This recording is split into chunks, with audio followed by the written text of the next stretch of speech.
معید علی ہر ماہ تقریباً 30,000 روپے گاڑی کے پیٹرول پر خرچ کرتے تھے، لیکن اب وہ اپنی الیکٹرک کار اسلام آباد کے اس چارجنگ یونٹ پر لے آتے ہیں اور مفت چارج کرتے ہیں۔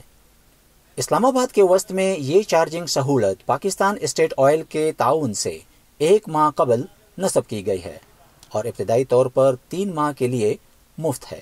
سب سے پہلی چیز تو یہ ون ٹائم انویسٹمنٹ ہے، فیول کا اس میں خرچہ ہے نہیں، اس میں جو لوبریکنٹس ہیں وہ ہے نہیں، مینٹننس اس کی ہے نہیں، تو اس کو آپ نے ایک دفعہ چارج کر دیا تو یہ آپ کو 300 کلومیٹرز تک اس کی جو ہے ایوریج ہوتی ہے۔ اچھی مائلیج کے باوجود ضروری انفراسٹرکچر کی کمی کے باعث اپنی برقی گاڑی کو معید علی ایک سے دوسرے شہر لے جانا مناسب نہیں سمجھتے۔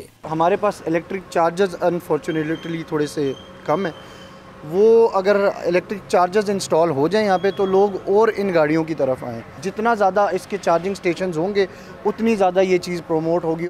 پاکستان کی درآمدات میں سب سے زیادہ رقم خام تیل پر خرچ ہوتی ہے، مگر برقی گاڑیاں اپنی قیمت کے باعث روایتی گاڑیوں کی جگہ جلد لیتی نظر نہیں آتی۔ ایک تو یہ جو گاڑیاں ہیں الیکٹرک کارز یہ بہت ایکسپینسو ہیں پاکستان میں، مڈل کلاس ہے اس کے لیے اس کی پہنچ سے بہت باہر ہے، تو لوکل مارکیٹ کا کوئی تھریڈ وغیرہ نہیں ہے اس کا، تو اس کو گورنمنٹ کو چاہیے کہ اس کو ذرا پرائز کو کنٹرول کیا جائے۔ اس وقت پاکستان میں تقریباً 500 برقی گاڑیاں درآمد کی جا چکی ہیں۔ حکومتی عہدیداروں کے مطابق ایسی گاڑیوں کے لیے مراعات الیکٹرک وہیکل پالیسی کے اگلے مرحلے میں متعارف کرائی جائیں گی۔ تب تک پبلک ٹرانسپورٹ کے لیے بسوں پر توجہ دی جا رہی ہے، جبکہ الیکٹرک 2 اور 3 ویلرز کی تعداد میں اضافے کی بھی توقع ہے، جو گھر میں بآسانی چارج ہو سکتی ہیں۔ موٹر سائیکلز 3 ویلرز شہروں میں چلتے ہیں، جو ہمیں ایشو انوائرمنٹ کا ہے زیادہ شہروں میں ہے، تو ان اے سینس یہ پالیسی کو کچھ کہا نہیں جا سکتا کہ یہ کتنے سالوں میں کتنے پرسنٹ ہوگی، لیکن آبویسلی یہ ایک گیس ہے کہ 2-3 ویلرز زیادہ پینیٹریٹ کر جائیں گے۔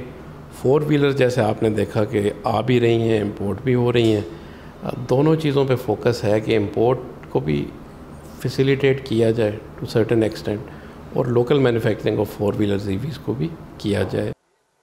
الیکٹرک وہیکل پالیسی میں چونکہ گاڑیاں شامل نہیں، اس لیے صارفین یہ بھی نہیں جانتے کہ برقی گاڑیوں پر ٹیکس، ٹول اور رجسٹریشن سے متعلق حکومت کیا فیصلے کرے گی۔